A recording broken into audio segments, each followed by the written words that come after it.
Start होगा 3 second बाद। भाइयों और बहनों, मुझे आज यहाँ आकर और ग्रामीण प्रबंध संस्थान के दूसरे दीक्षांत समारोह में शामिल होकर बड़ी प्रसन्नता हुई है। ग्रामीण प्रबंध संस्थान की स्थापना हमारी विशाल ग्रामीण अर्थव्यवस्था की प्रबंध संबंधी जरूरतों को पूरा करने के लिए की गई है।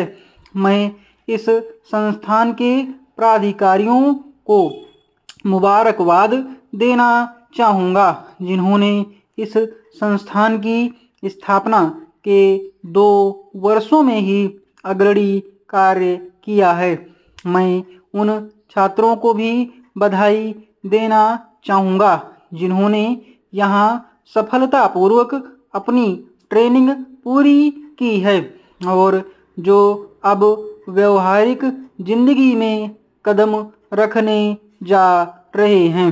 यह संस्थान अपनी किस्म का पहला संस्थान है जो युवा स्नातकों को पूरी तरह से ग्रामीण प्रबंध में व्यावसायिक शिक्षा देने का काम करता है।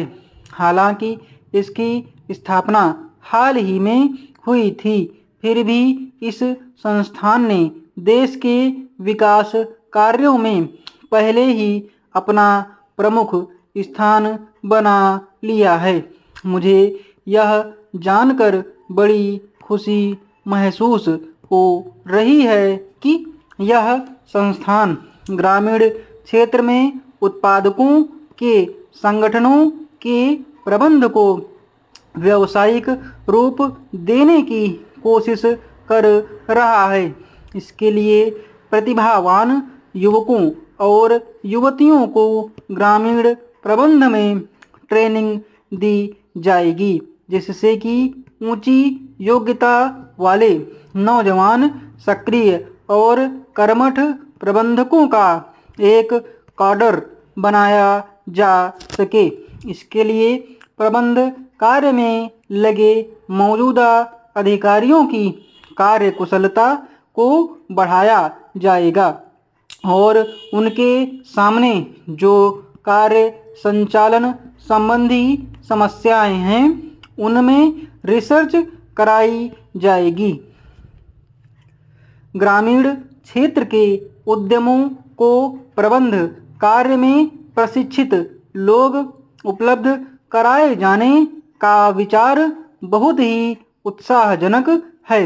अभी तक हमने औद्योगिक क्षेत्र में विशेष ज्ञान रखने वालों के बारे में ही सुना है।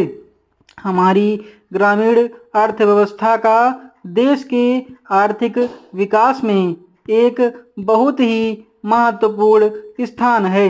हमारी जनसंख्या के लगभग 80% लोग जो देहाती इलाकों में रहते हैं अपनी रोजी रोटी के लिए कृषि और उससे संबंधित दूसरे देहाती पेशों पर निर्भर हैं।